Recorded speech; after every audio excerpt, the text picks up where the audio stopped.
Hello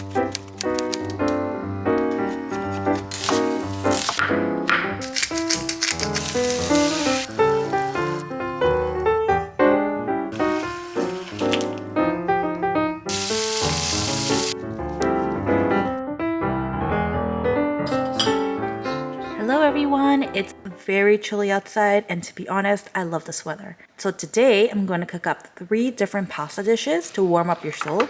All 3 have very different taste profiles. Let's begin with the first dish, creamy miso mushroom pasta. I had a surplus of mushrooms from the farmer's market haul, so I'm going to use a good chunk of it today. For this dish, you can use any type of mushroom you'd like, or you can even mix different types of mushrooms too. Darn it, I should have done that. It actually sounds like a pretty good idea. Slice up your desired amount of mushroom. I'm pretty sure I wrote in the directions 2 cups of sliced mushrooms, but I'm doubling that right now. Mushrooms reduce a lot over heat, and I love mushrooms, so I'm going to add a lot. I decided to use fusilli as my pasta of choice, but feel free to use whatever is available to you. Cook pasta till al dente, and don't forget to reserve 1 cup of pasta water for later. In a separate pan, add in 1 tablespoon of butter and sauté your sliced mushrooms.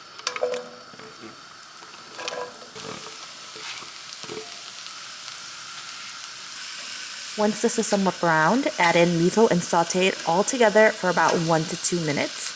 Miso not only adds an earthy taste, but cuts the creaminess that this dish may have.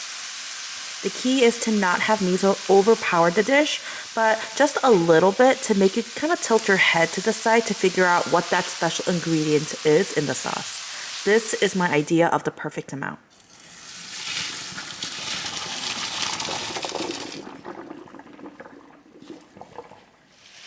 Now we're going to add in the rest of the ingredients. I could have added just heavy whipping cream instead of also adding in milk, but I didn't want it to be too unhealthy or too thick. But if you're all in for a thicker sauce and super rich taste, go all in with the heavy whipping cream.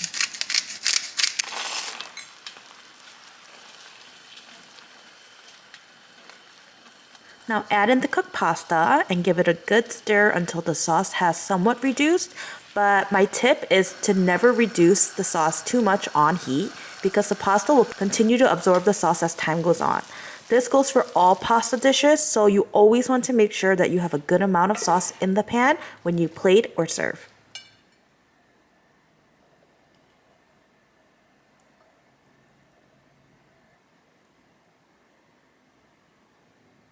We're adding parsley and Parmesan cheese for garnish, and the meal is served.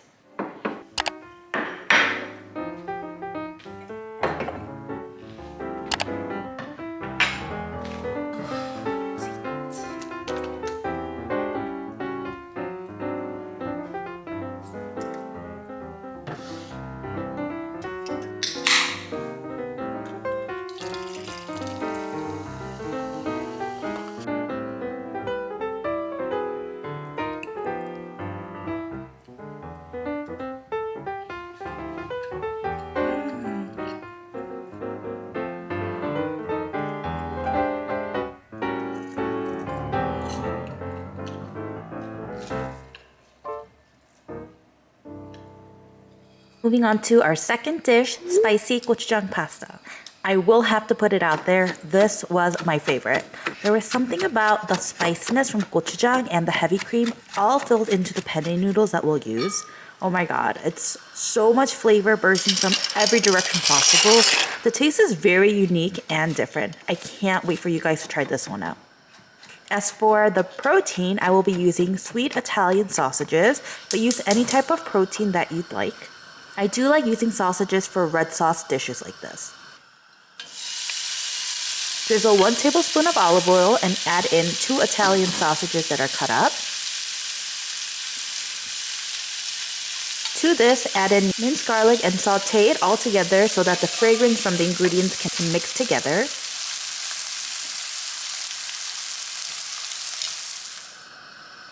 Make sure to reserve your pasta water, and I will say this for all 3 dishes. I'd say once the sausage is browned or about 80 to 90% cooked, add in 4 tablespoons of gochujang and saute for another 2 minutes. If you can't handle spice too well, adjust the gochujang amount because it is pretty spicy.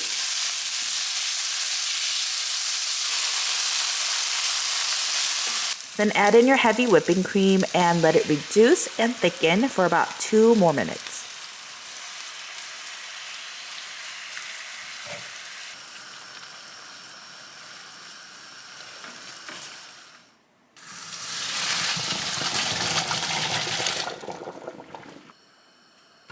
Add in your cooked penne noodles, Parmesan cheese, and add your reserved pasta water as needed to your desired thickness of sauce.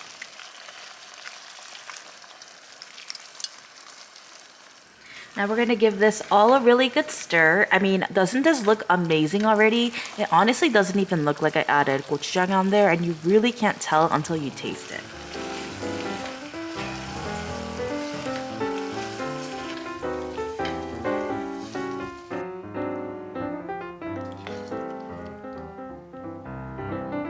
And it's plating time.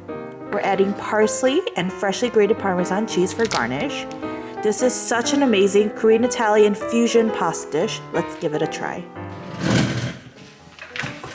How's it look? It is, do you want to know what it is? Gochujang pasta. Right? It's like a Korean pasta. And last but not least, our rustic sun-dried tomato and chicken pasta. This just screams fall to me. It's the perfect warm pasta dish to try in this favorite season of mine. Let's season 2 pieces of chicken breast on both sides.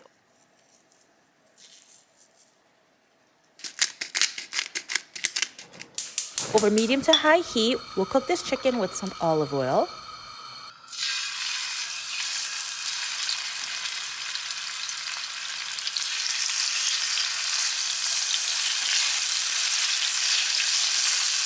Make sure it's all the way cooked, and if you need to cut it to see if it's fully cooked, by all means. I'm gonna cut these up into slices later anyways when we serve it.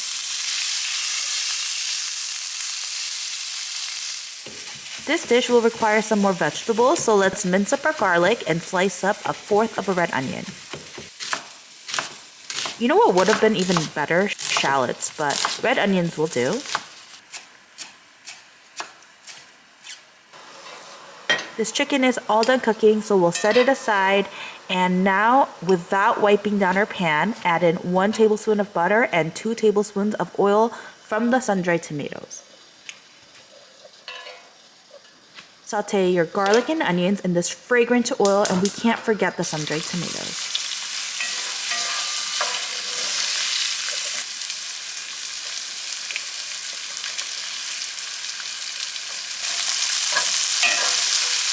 For this dish, I'm going to use spaghetti noodles. I try to use different pastas for all 3 dishes so that it doesn't look too redundant. And I know you guys know what I'm about to say next.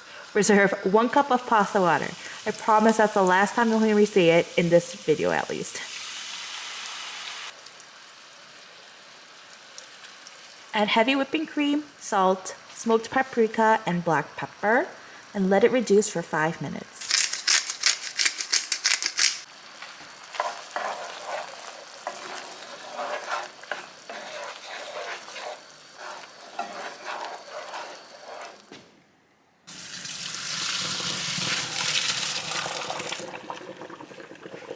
We'll add in our cooked spaghetti noodles.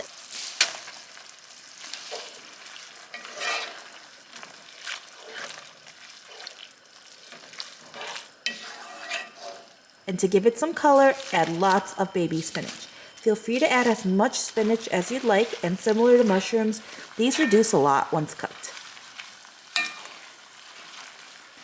And in parts, add your pasta water until your desired thickness, keeping in mind that you do want some sauce in the pan before you serve or plate.